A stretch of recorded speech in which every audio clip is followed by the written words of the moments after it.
an Unspoiled Network podcast. This is Spoil Me, covering Young Wizards, book, what is this, 6? Wizards at War.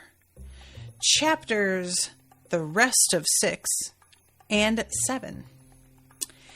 In these chapters, we get to see the darkness encroaching, and Nita is very shaken by it. Then, in a more fun chapter, we go with Dairine to the world she created, and it's really exciting. Welcome to Spoil Me.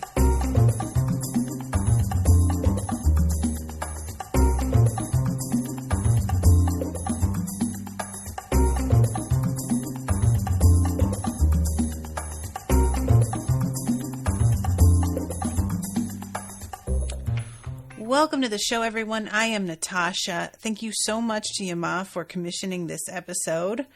Yama is here in the chat, and I had to reschedule this from last week because it was double booked, and thank you for being flexible on that. So this transit that happens here at the very start of this, I thought we were going to Scaret's home planet. I guess I misunderstood that, or his home planet is closer to all of this shit that's going on than I thought it was. I am going to read you this section because just like part of it, because I do not like it at all. They stood on a small, arid, empty world, and Nita had known it was empty the moment they came out of nowhere. The lack of life has a specific feel to it, which any wizard past ordeal quickly becomes sensitive. A sensation of something missing that ought to be there but isn't, like a pulled tooth. Above them, there should have been stars, but there wasn't. Nita tried to make sense of what she was seeing as she looked up. It was like when you stare into the dark for a long time and start imagining that the dark itself is moving. Which, honestly, that is definitely true. Do you guys have this? Where you start to begin to see, like, shadow that feels like, oh yeah, that patch of darkness is darker than this other patch. Like, and it's just your eyes doing weird shit. But, yeah, I was like, oh, cool. Somebody else knows what the fuck that is. But this movement was real. It was as if the darkness was heaving with small shapes, no bigger than grains of rice, but all darker even than the blackness where they grew. There's something about them being small that makes it so much grosser. Nita had a sudden thought of the mealworms she'd once found all through a bag of bad flour, heaving, rustling against each other like a live thing that was also a lot of little live things. The darkness of space above them stirred and heaved with little darknesses. They were there, and Nita very much did not want to think what they would start to be like when they were bigger. Okay. So, I really, like I said, I was under a misapprehension about where they were going. I think maybe I misunderstood because they are trying to mislead the lone one in case it overhears them. And I fell for the shit that they're trying to feed the lone one, in which case I feel like a real dodo.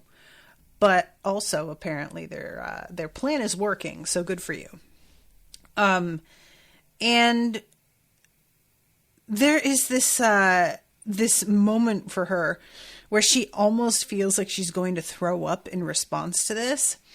And she just looks over at Kit to see what his reaction is. And she just sees him with this expression of complete horror and is like, yeah, okay, pretty sure that's what I looked like a second ago.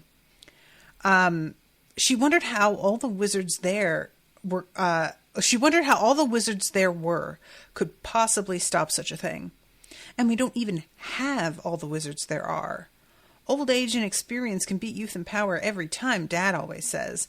Now all we've got is youth and power. Is it going to be enough? And what if it's not? So, Kit summons some light, and they all do this in order to sort of, it's not really fighting the darkness actually, but it's sort of a symbolic gesture and a moment of defiance in all of this. And Ronan pulls out the spear and lets it completely like flare to actual life. I really wonder if that spear, like, it's one of the powers, or it's connected to one of the powers. Does it give off any sort of signature that the Lone One can follow? I'm just not sure how, like, the Lone One tracking them works exactly, And when Nita is looking at Ronan, she sees that there is the other looking through his eyes, and that there is an expression of like somebody who is trying super hard not to just take off. His face was very still, and Nita for the first time actually saw someone else look out of his eyes. The expression was one of recognition coupled with a very controlled anger. The one who looked out had seen something like this before. Now, this is interesting. She asks Ronan about it, and he says when the Lone One first revealed that new thing it had invented, this was one of the early side effects. And she says, or no, Kit asks, did the champion stop it? Ronan shook his head. No, it's weird. But when the Pululus first began to occur, it was the lone power itself that stopped it. Nita found that bizarre. Something too dangerous for even it to manage? Ronan shook his head. I used to think I knew my brother's mind, said the champion with Ronan's voice, but that issue was never clear to me or any of the other powers. Whatever, this perversion of dark matter hasn't been seen since. To see it again now, I find that troubling. Really wondering about this. Like, why would the Lone One sort of, because it says that this was one of the early side effects, and that's the wording chosen, which indicates to me the Lone One did not bring this shit about on purpose. The Lone One was trying to do something else, and it got a little bit out of hand, and then it stopped this side effect specifically. Why? What is it? Like, first of all, how does a side effect pop up that the Lone One didn't intend? Like, it's kind of interesting to me that that's even possible. I would expect the Lone One to completely, like, understand what would be even, like, possible to happen as a side effect. So I don't understand how that works to begin with. And then the idea of the Lone One being like, ooh, wow, we got to put a stop to this, when it seems like this falls exactly in line with your overall goal, doesn't it? So if that's the case, then what the fuck? Why would you stop it? All I can think is like, did the Lone One, because, there's a distinction in this universe, in these books, between the powers that be and the concept of like heaven. Like, Time Heart is its own thing that doesn't feel like, because the idea of heaven, when you're looking at it from like a Christian perspective, that's the kingdom of God, right? God presides over heaven and decides who can come and who can't. But in this universe, we have Time Heart, which is where you are supposed to like eventually go if you die, allegedly. And the powers that be are like part of that, but not a ruling being or body over it. It's almost like, because the powers exist outside of time, it's like Time Heart is where they actually reside. And you join them outside of time. Like, you're no longer beholden to the flow of time anymore. but I may have this wrong. All of this to say, if the Lone One isn't part of Time Heart, but still exists out of time, is there a place that is the antithesis of Time Heart? Like hell, but not, you know? And is it possible that the Lone One, because the powers don't rule Time Heart, they are part of it, what if the Lone One isn't ruling whatever that opposite is? It's only part of it. And it tapped a little bit too much into something that it actually can't control or perhaps doesn't understand. Like, it may be a little bit out of its own depth. And perhaps the side effect would have threatened it as well.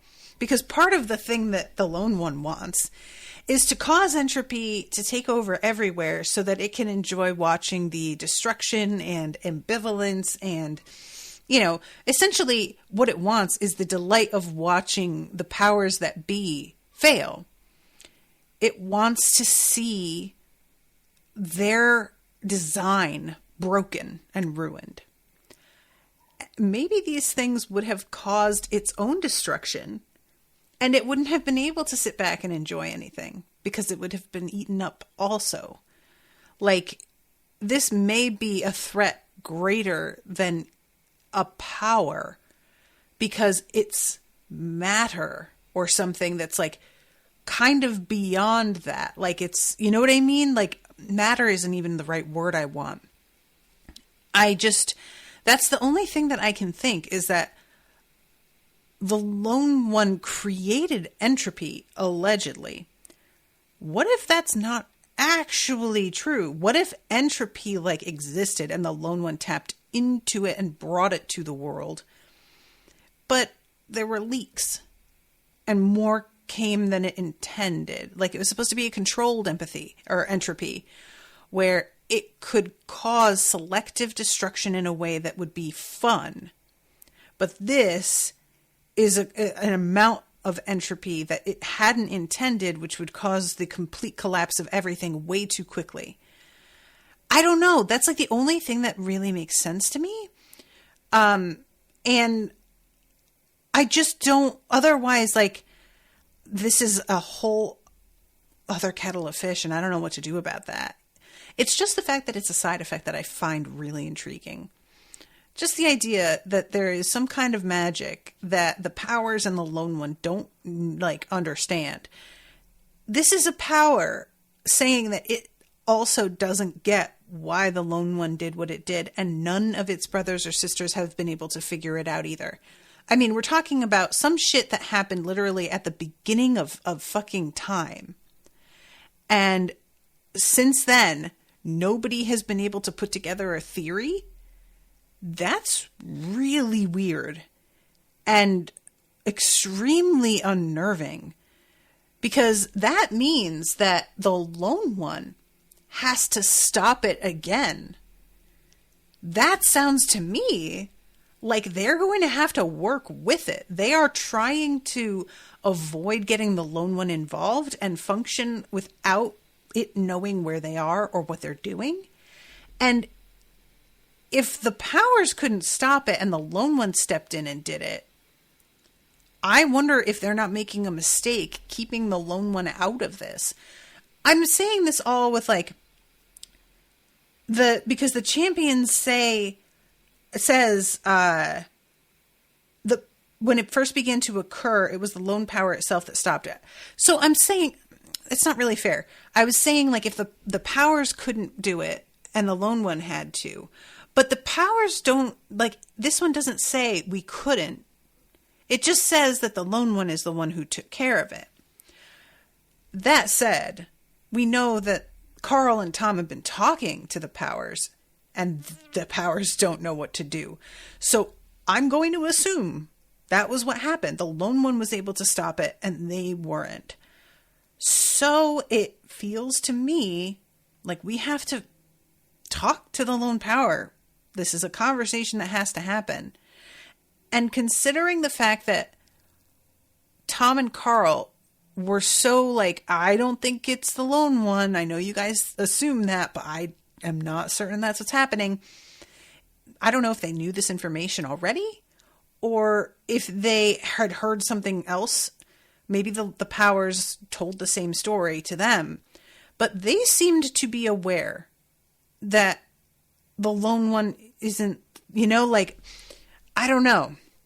And Ronan is the one that shows up and is like, hey, there's some information that I have that is so sensitive it can't even be trusted to the manuals. But Ronan says that based on one of the powers' assumptions, and the powers are evidently not infallible. They are not completely omniscient.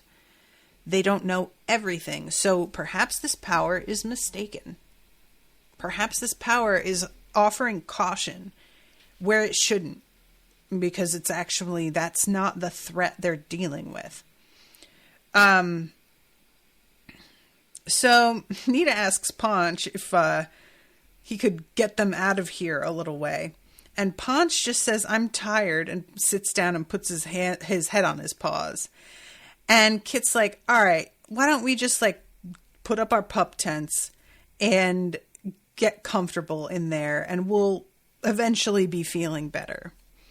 And what I really liked here is that Nita goes into her tent and there's a description of all of these things from home. And I really loved this. There's this long description and I'm thinking, okay, this sounds like it would be comforting. And then this description ends with, it all should have been very comforting. And I was like, oh no. Except it wasn't. She couldn't get rid of the image of the darkness outside. Then suddenly Nita got angry. I may be freaked, but I'm not going to just roll over and let the fear run the way I act. She turned around and put her head out through the interface again, staring defiantly up at that evil sky. Above her, the dark Palula seethed and heaved against itself, blocking away the stars. Looking at it a second time didn't make it any easier. It probably isn't ever going to be easy, Nita thought, and I don't care. She glanced to one side and saw Kit leaning out through his own pup tent interface. Past him, Ronan stood leaning on the spear, looking up at the darkness. He, too, turned his gaze away from it now, looking at Nita. You too, huh? Kit said. Nita looked at him for a moment, then gave him a quick, angry smile and vanished back into her own space, feeling once again not quite so alone. I really like that moment. They're both having this, like, instant of just, you know what? Fuck this. And that is a fucking mood. You know, you do that. You veer back and forth from like, I can do anything, I'm unstoppable, to like, oh God, oh, nothing will ever get better. This is terror. And then you talk to somebody who does the exact same veering back and forth and you're like, oh, thank God. I thought it was me. So then we go to Dairine, who is unconscious. And I was so confused here.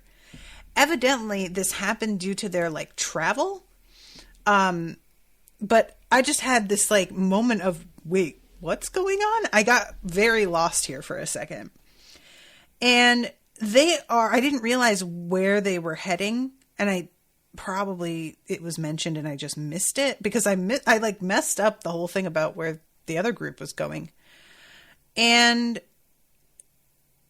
it turns out that she is on the planet that she created life on, which is very exciting. Like, I'm really delighted to be back here and see what's been going on since she left. And what's so wild about this? Dairine is like, it's like the return of Christ, but it's a much smaller scale. You know, this is like, and I say Christ just as because the return of Christ is a thing that's like, you know, awaited in this religion that I'm familiar with.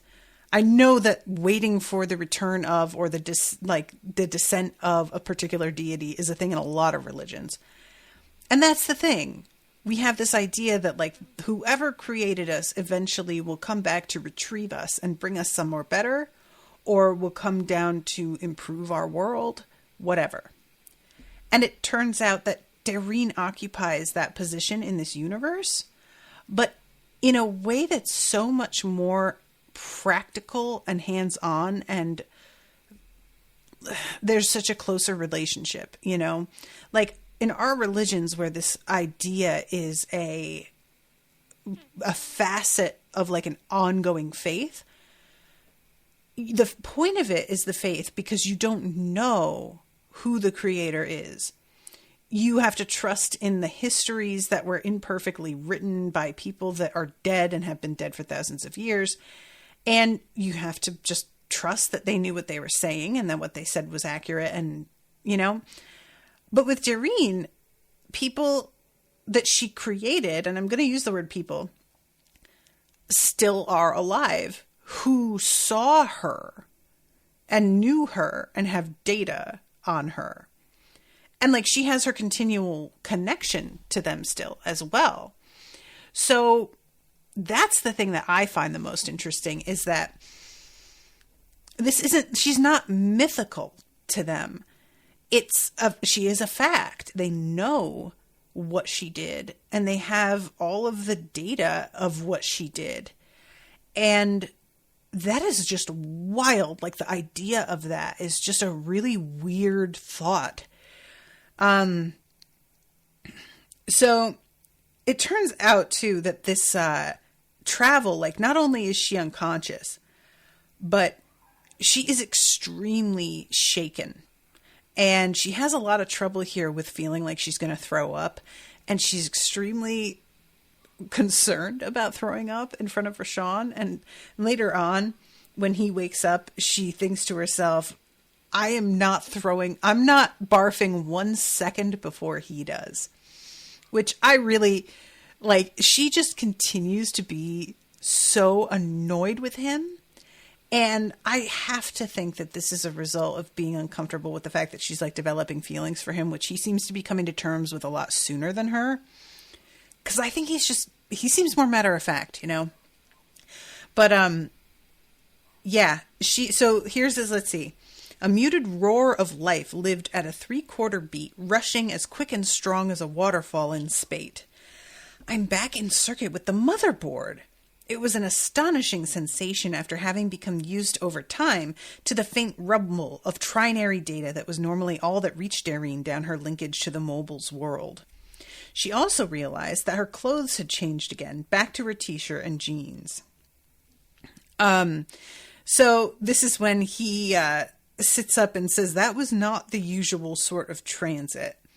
I'm assuming that this is because their gates are subsidized, and so the direct transmission worked differently. I don't really understand why they're having such a strong reaction to it. Let's see. Very slowly he straightened again, looking up and around, and then let out a long breath of wonder. So she's looking around to see like where her people are. And there's this moment where he asks her, how far away are we from your planet?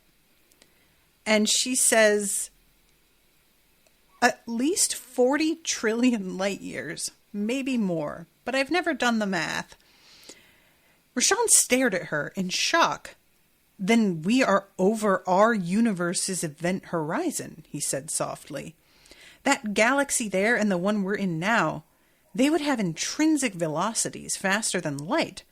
As far as our home galaxy is concerned, this place doesn't even exist. Okay. Explain this to me like I'm 5.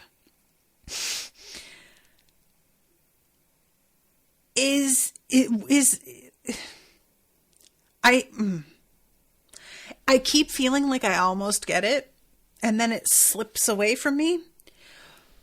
What I keep returning to is like the concept of light travels at a certain distance or a certain rate.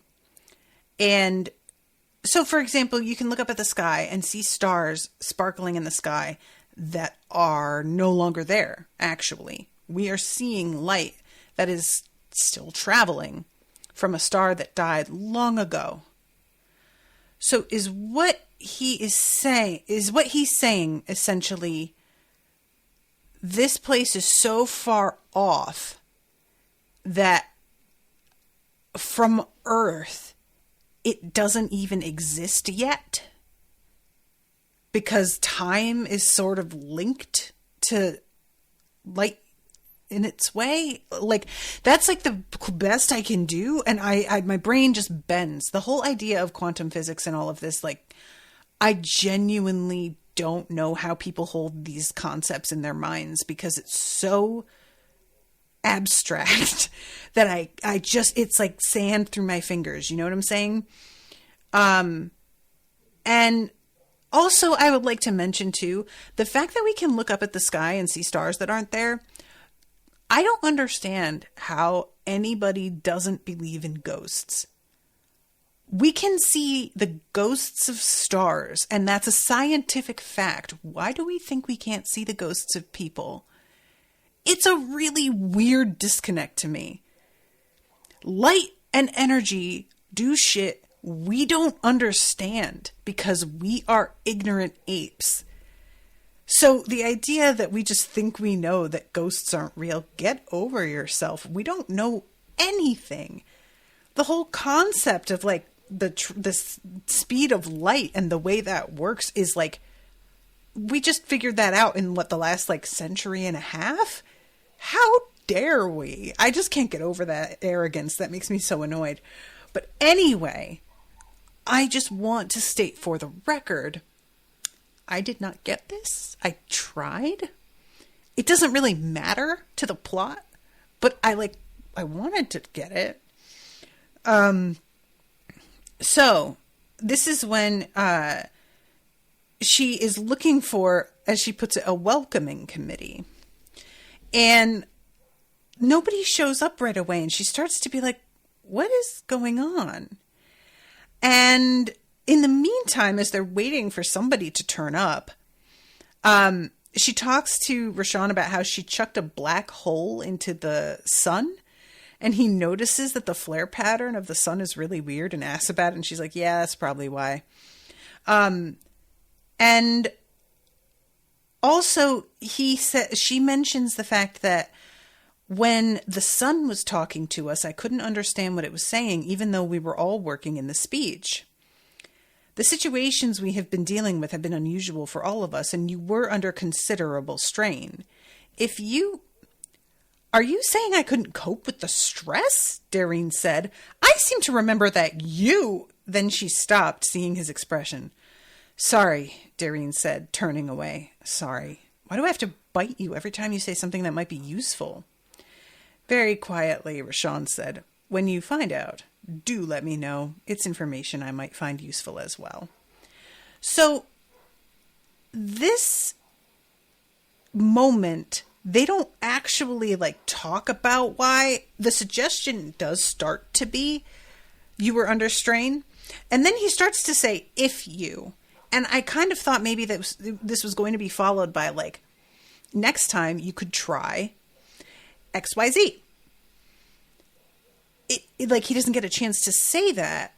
And then later on, when he speaks, she doesn't understand him again in a very similar way. I don't like that at all. I really don't like it. It makes me feel extremely concerned about the integrity of her mind. I don't know if this is part of the programming that she got saddled with that she couldn't process. I don't feel like that was present back when they were dealing with the sun problem.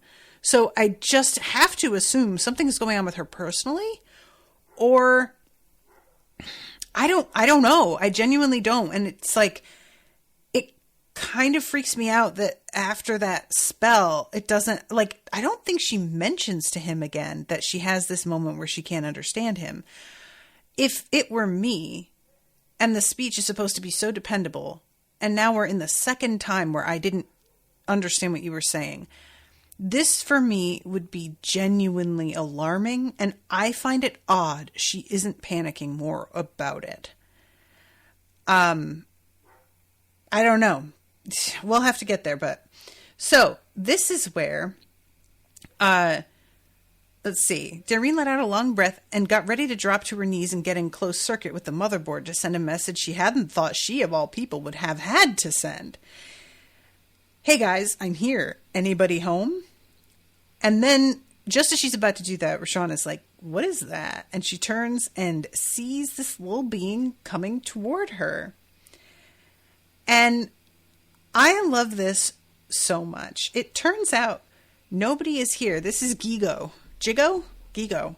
I'm going to say Gigo because Jigo sounds too much like Gigolo. I'm not okay with that. So we're going to go with Gigo. He tells her that nobody stays here because this is where we were born. This is where everything started. So we try to keep it as it was the day that you created us.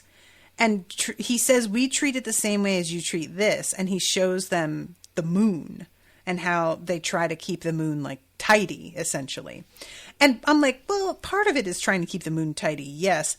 But also like they're preserving this moment where the one step was pressed into the dust. So yeah, I did like this moment a lot. The idea that she's like, what the fuck? Why is nobody here? And then it turns out like she's in a sacred spot. It sort of reminds me of like the display, on Oahu. And he tells her, we're remaking things in our image. We've been working on a lot of stuff. And here I started to be like, oh, I wonder how many of them there are now. And it doesn't seem like it quite occurs to her here, the potential for the explosion of the population. It's not until they begin to approach the city that she's like, wait, what?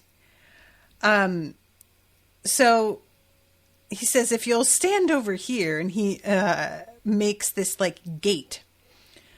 They stepped over the boundary and stood inside. To Dairine's astonishment, the circle started to slide across the vast spell diagram as a mobile inclusion, skating across it the way a drop of water scoots across a hot frying pan. The rest of the spell slid and slipped around it, letting the circle pass. Slowly it began to accelerate, and the spell diagram around them poured past more and more quickly until it was one great multicolored blur. Dairine kept wanting to brace herself against something as the acceleration increased, but there was nothing to hold on to, and there didn't seem to be any need to brace. Though the glowing spell diagram landscape slid more and more quickly, she and Rashawn and Spot and Gigo might have been standing perfectly still in the middle of the plane. Are you guys messing around with inertia somehow? She got the sense that Gigo was grinning. For transits like this, we temporarily rewrite the kernel that manages local gravity and mass in our solar system. It's no big deal. Wow. Can you imagine if we could do that with our, like, obviously human beings are not to be trusted, so we should absolutely not have access to our kernel like this, unless we had wizards, which we don't, I assume. But yeah, this idea that like, oh yeah, just temporarily we just change gravity so that we can get a quick ride somewhere. Word. All right. So ahead of the transit circle, something poked up above the horizon. At first, Dairine thought it was more volcanoes, but these shapes were more regular, more pointed, and much too tall. And eventually she begins to see that they're towers, and they're built because of the way they can manipulate gravity and because of the difference in gravity here that's just innate. These are buildings built taller than anything on Earth could ever be. The place was one huge wizardry, endlessly in progress, the typical shimmer of a working spell wavering around every tower like a halo of pale fire. The whole vast interlinked structure hummed with a faint vibration, its own version of the silence that leaned in around a wizardry as you said the words of the spell in the speech. But here, Dairine knew, the words were being spoken by the planet's interlinked machine intelligences faster than any non-computer being could utter them. Working in quick lifetime, thousands of times faster than any earthbound computer, the intricacy of the mobile's spells would be far beyond anything a human wizard could ever live long enough to construct. So this is why Dairine thinks that they are the ones to come to for a solution to the problem. They are just like able to do shit human beings literally cannot handle, which is really interesting. I didn't realize that's how it worked, or perhaps I just forgot. Maybe we were told in the book where she creates them. So let's see. She looks ahead, and then she starts to see that there's all of this like material at the ground level. And she's like, what's that? And then starts to realize how that's people, that's mobiles that she's seeing. The difference was that it was obscured by the bodies of shifting mobiles, thousands of them, hundreds of thousands of them, maybe millions. And she looks around at all of the different varieties that there are now, like beyond what she made at first. And Dairine is like, whoa, you said we should make more of ourselves to share the world with. So after you left, we did. I wouldn't have thought you could find enough energy to do all this. We've found other ways to draw power since you went away. We found out how to sink wizardly conduits into alternate spaces empty of anything but physical energy. Oh, you did? Like, literally, what? What does that even, what does that mean? What? How? What? He just says it.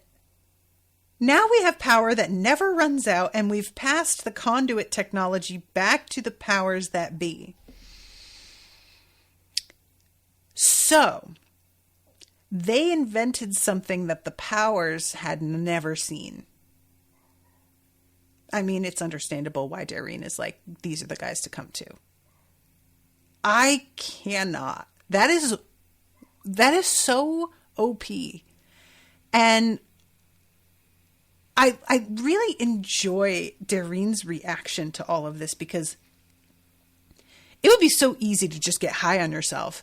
You created wizards that are so advanced, they put humans to shame. They put any other, like, slow life form to shame.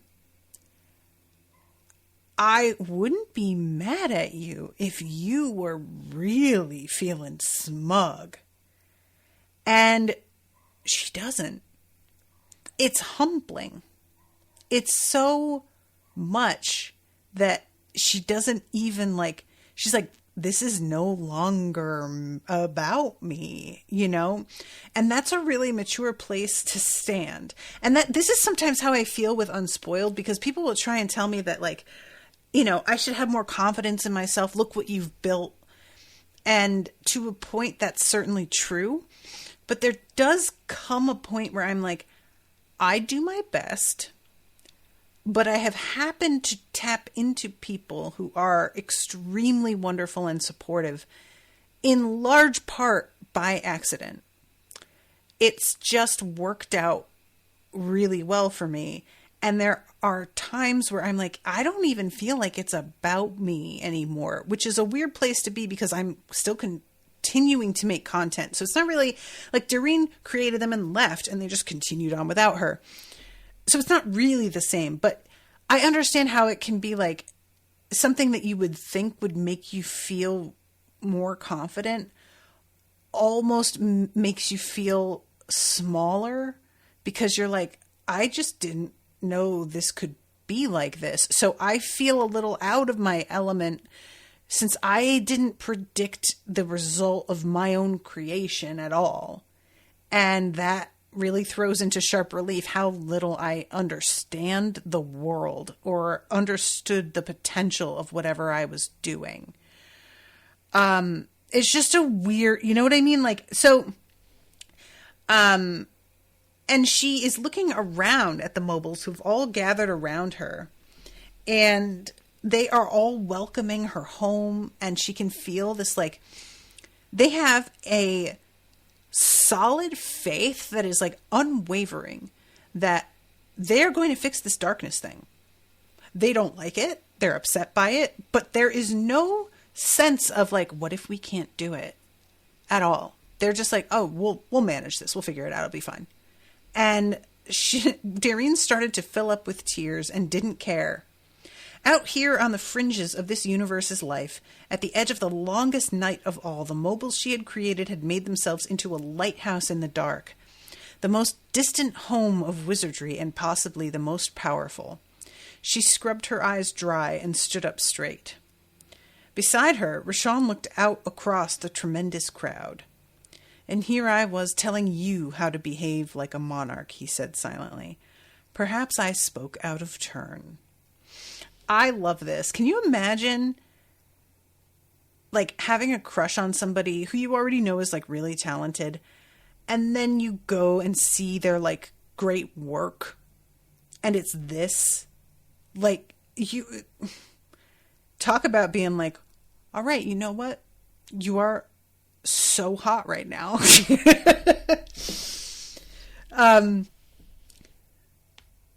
She recognizes a bunch of the ones that are out in the audience as well, and is able to, like, talk to them by name, and goes up and, like, embraces all of them. Last of all came one of the smallest and plainest, just a dome with legs. It stood in front of Dairine, looking up almost shyly. It was Logo. And if I'm not mistaken, Logo was the one that the Lone Power overshadowed for a time and used as, like, a conduit to make its argument, I think. Am I wrong about this? I don't actually know. So Dairine is thinking about how she'd like somewhere to sit down, and a chair just fucking appears out of the ground. And she's like, how did that happen? Normally, it requires more provocation. We've tailored it from the first to be responsive to desire, but until recently, you had to elucidate the desire first. These days, the substrate's been anticipating us. The power increase, Rashawn said. That's right. We're still mastering it. Here comes the imaging team. We all have specialties, but some of us enjoy working in teams, and the imaging team is one of the oldest. They started work shortly after you left. Now there are more than 80,000 of them scattered around the planet. These are the team leaders. I don't, like, the imaging team, what does that mean? Do they design the spells and, like, the look of things? Or, so Dairine asks, what have you been looking at? One of the mobiles named Cam says everything. And Rashawn thinks that's, like, an exaggeration, and Dairine has to be like, no, they genuinely mean everything. And Logo is like, yeah, we are trying to see all of the knowledge of the universe, because if we can just store it and learn how to read it all, we'll be set. We'll know everything and be able to work in so many different layers. Dairine could only shake her head at the size of the vision. Guys, she said after a moment, you make me proud. That is our other purpose, Beanpole said. Our first one. Dairine is just like, it's like, you know, seeing your kid go and, like, you know, get an amazing score on the SATs and then do a beautiful ballet, and you're just like, oh my God, I made that thing. I made that person. So this is when Rashawn asks about the dark matter. Long ago, we tried using it for the same purposes, Beanpole said. Why not make use of something there's so much of? But it couldn't be spoken to until recently. Now, something has spoken a word to it that we never could. Now it's alive. but also hostile to life. It won't stop its expansion until it's destroyed every living thing across the worlds. And Dairine says that our people tried to stop it and couldn't do it. And Gigo is like, yeah, we tried also, and it didn't work. And began to realize that when we tried, we were somehow teaching it how to expand. And so, like, trying was just increasing the problem. So we decided to fucking scrap that. And I'm like, yikes, yeah. So this is when Gigo is like, we've been trying to find the answer, and now that you're here, we'll shortly find it. And Dairine has a moment of like, oh God, they think I'm just going to like know what to do. And she sort of puts them off. Let's take this one step at a time. And she starts to say, we'll start with a smaller problem, Spot. And he interrupts and says, I'm not the problem. I'm the solution. And she looks at him and is like, you sound different. What's going on? And he tells her that he's like connected to the motherboard of the planet and is upgrading. And essentially he's like, look, I know you've given me upgrades and you do your best, but your slow life, you're not up to it. Not really. Not for what I need. And as this continues, this whole chapter, he just keeps growing more and more like human, the tone. And I'm starting to wonder if Nita's ever going to feel a little left out, because like Kit has Paunch, she's got Spot. Nita doesn't have like a pet, like, because it sounds like Spot's going to genuinely become more of a personality. And I just, does Nita want that? Is she going to feel a little envious of it? Or does she not really know what she's missing, perhaps? I don't know. Maybe she's not really missing anything. So this is when Beanpole tells her that also Spot's been carrying data he didn't know how to process. And she's like, wait, excuse me? And then they're like, oh yeah, and you were too. And she's like, that makes me feel extremely uncomfortable and weird. What the fuck? And essentially, because they know that she was in contact with Ronan, they're like, yeah, whatever's in Ronan basically like dropped some info into you. Used you as a courier. For what? We can't tell as yet. We must get you more securely onto the circuit with the motherboard. So Rashawn is like, why didn't the powers just tell us so that we could, and she says, well, they're trying to keep things sort of secret. To give all the information in the clear to any one being would ensure the lone one would know all about it in a matter of days. But if you split it up and give only parts of it to those who need to know and let them pursue the material separately, everyone gets together and completes the puzzle, Dairine said. And if one of us is betrayed somehow, the rest of the information has a chance of staying safe. So, this makes sense, but it's also like pretty paranoid. So, and considering that I'm starting to think the lone power isn't the thing we need to worry about here, I just don't know. I don't know. The One's champion was here briefly in the direct mode during your ordeal and our choice.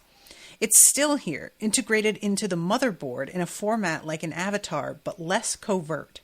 It has the same power to protect us from being overheard as Ronan's version of the Defender does. Oh, that's wild. Like, doesn't that seem like I don't know. And I honestly can say I don't remember the champion being there during her ordeal. I'm like, that book has been a while ago now. What, like 3 years ago now? So I'm not surprised that I don't remember this. And I'm trusting what they say. They have data. They know. They were there. But genuinely does not ring a bell for me at all.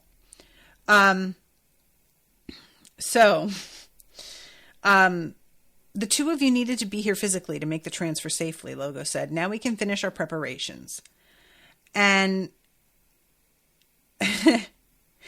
This Dairine feels the tempo of the communication and it starts to like tap into this. And Rashawn is like, you look a little concerned. And she like just kind of blurts out all of the things that are going wrong. And is like, gee, I wonder why I'm concerned. And he just sits back and pulls out another lollipop. And honestly, I feel like that's the best way to handle her, because she was just saying, I don't know why I bite your head off all the time. And then she goes and just bites his head off again immediately. And look, we're not perfect. We can understand that we do something that's not super helpful. And it's not like, we can't just immediately stop doing it just because we recognized that we do it. There's a reason it's a pattern. It's instinctual and you have to unlearn that behavior. So I'm not like super mad at her for this, but it is funny that she doesn't seem to see it. So she also takes a lollipop and let's see. She is thinking about the fact that no matter what happens with this expansion, and even if life is destroyed, all of it, she has a certain amount of faith that it doesn't matter. In the end, life is so strong, it will always come back. And it may take unfathomable lengths of time for it to happen, but in the end, it will always return and prevail. And there's a certain comfort in that. Dairine got a flickering glimpse of a new morning somewhere, dew on long grass, and low sunlight turning it all to diamonds. An overturned game board, the pieces scattered in the fresh, wet green, and hands reaching down to pick the pieces up and put the game back in order again. The image fled. Dairine shook her head, uncertain where it had come from. I have seen that too, Rashawn said after a moment. Dairine looked at him sidewise. You've been hearing me think? And this is when she says that could be a signal that we're getting too close. How close is too close? Neither of us thinking of doing anything inappropriate. I don't know how inappropriate looks to your people. You should read the manual more. He is correct. Dairine, I can't believe that after everything that has happened, and after realizing how much information you missed during his initial visit, that you didn't go back and completely pore over that thing for every scrap of info you could. What are you even doing? Talk about not learning from her mistakes. She's really not great at that. So she says something about how, like, she likes yanking his chain the way he likes yanking hers. The idiom is peculiar, except insofar as it implies we're linked. My father's concerns about the two of us I take as an indication of other things that were going on with him right then.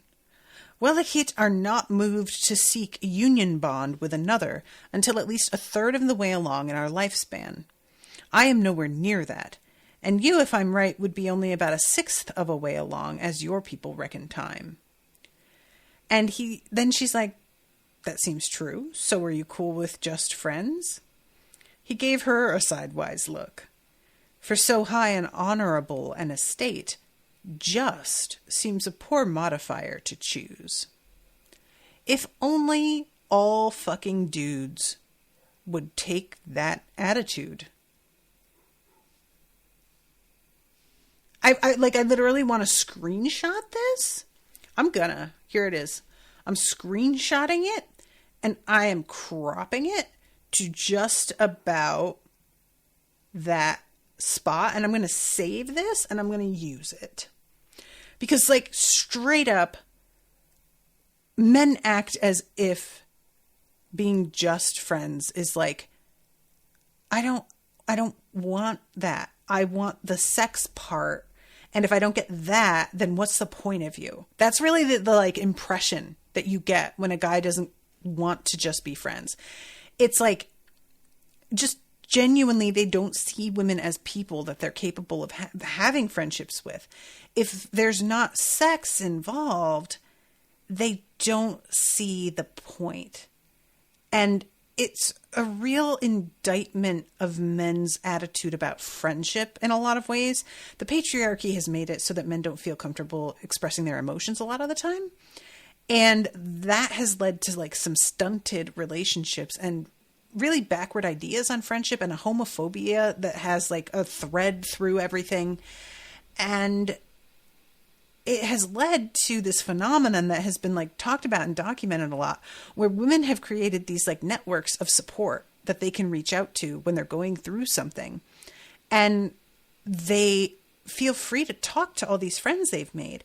And men don't have those sorts of support networks and depend entirely on their romantic partner for support, which is not healthy. And it's also super not fair. You know, like you shouldn't be putting everything on your partner. And so they don't understand the concept of friendship being valuable and prestigious because they don't treat it that way. And they don't have the same instinct to reach out because they're taught that that's a weakness. It's just a shame, you know? And I love the fact that Rashawn is just like, I think that's great. Yeah, let's do that. So let's see.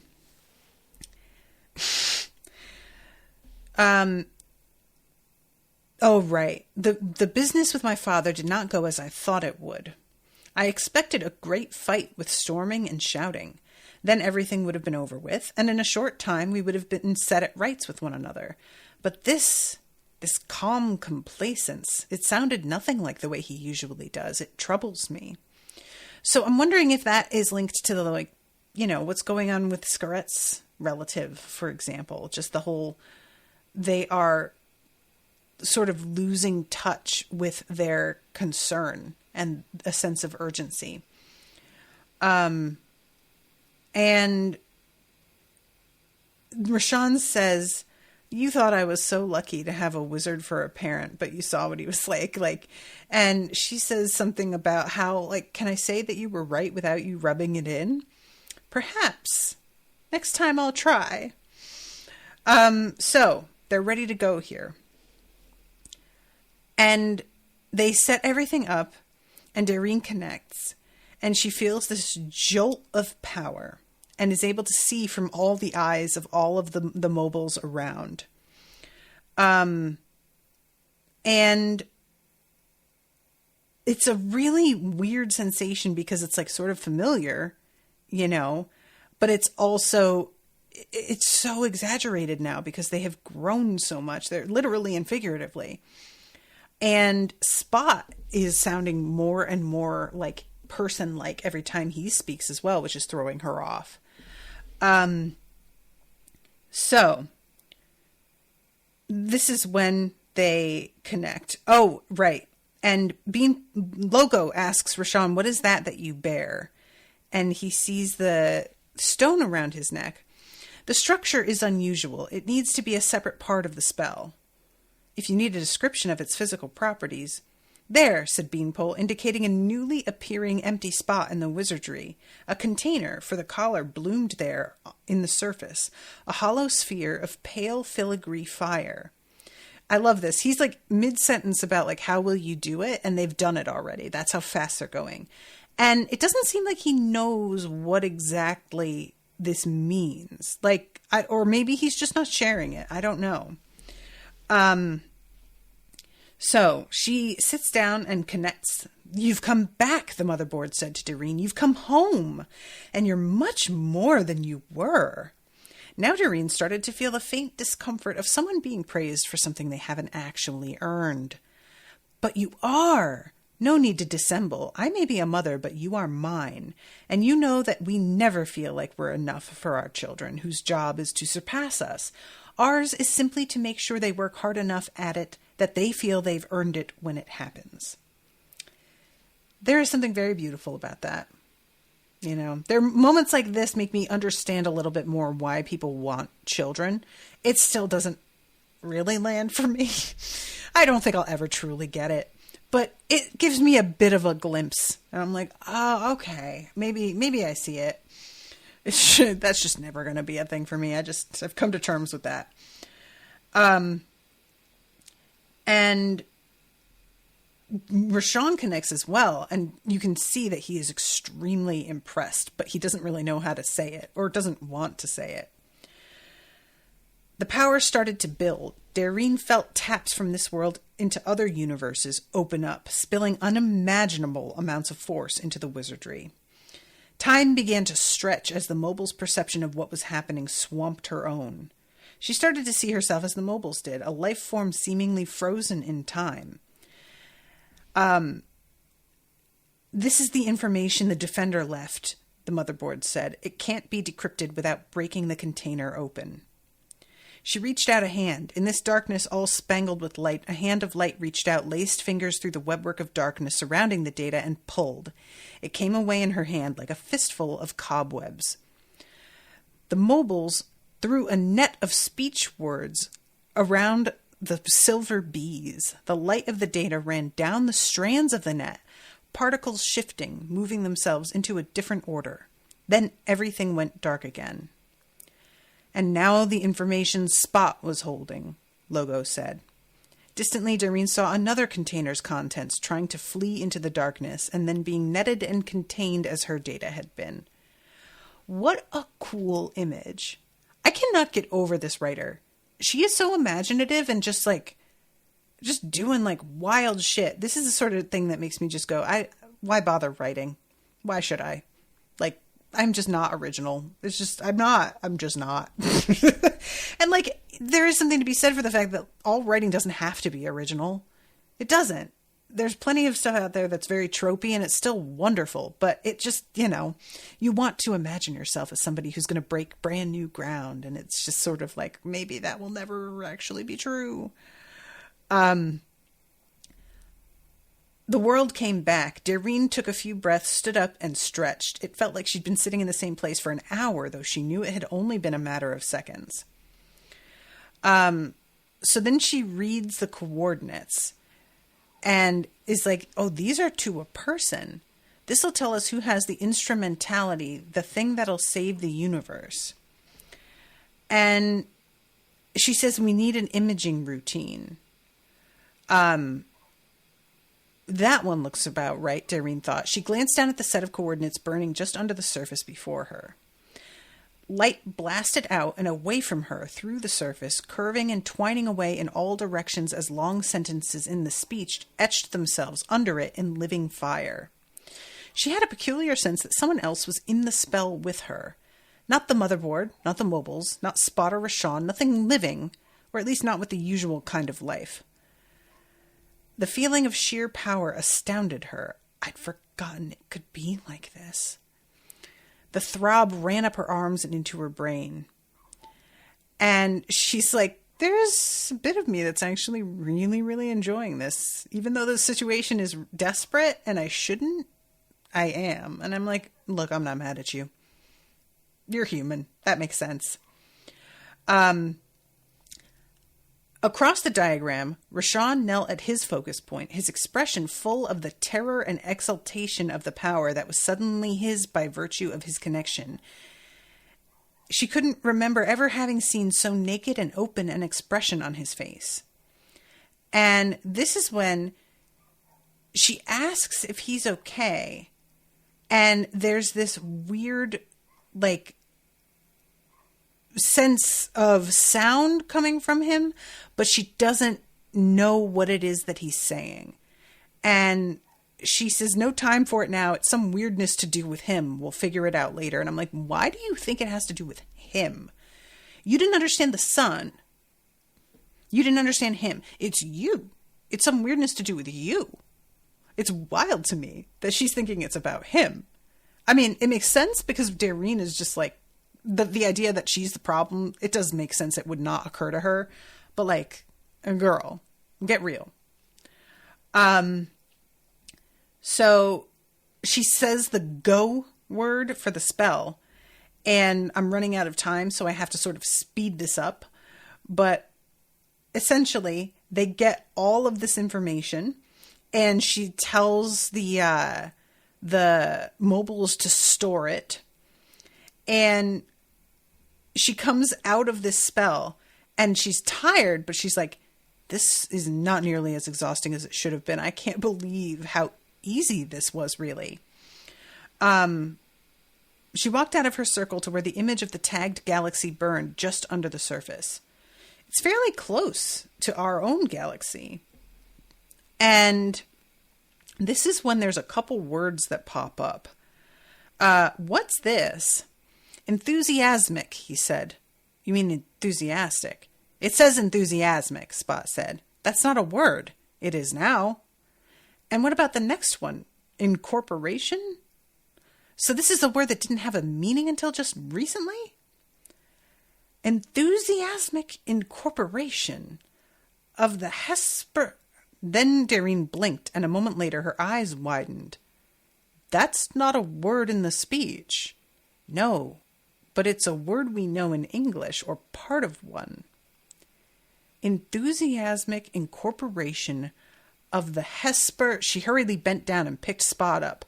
Quick, you have to message Nita for me or one of the others. I don't care where they are. Just get me one of those guys.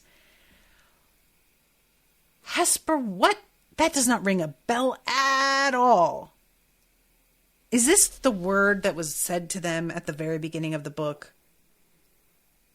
There was some word I remember in the conversation with Tom and Carl. I don't recall. But yeah, whatever it is, she gets very panicky about it.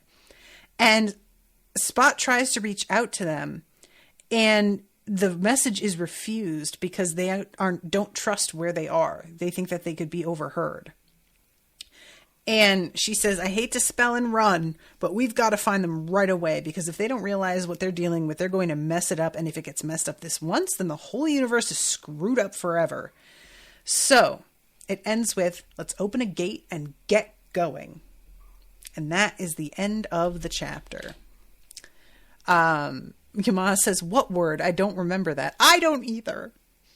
I might be wrong, but I remember there was some word that gets said. And I looked it up at the time I was reading, and there's no actual definition. It was certainly a word that was invented for the book. I don't know if it's the same one, though. You know, I associate that because it's yet another word that doesn't seem to actually exist, but I don't know if it's the same one. I don't recall anything about how it was used in a sentence or anything. So, yeah. I'm over time. I have to wrap. But thank you, Yama, again for commissioning this and your flexibility. I hope everybody listening is enjoying the coverage. And I'll be seeing you all again soon with a new episode. Until then, toodaloo, motherfuckers.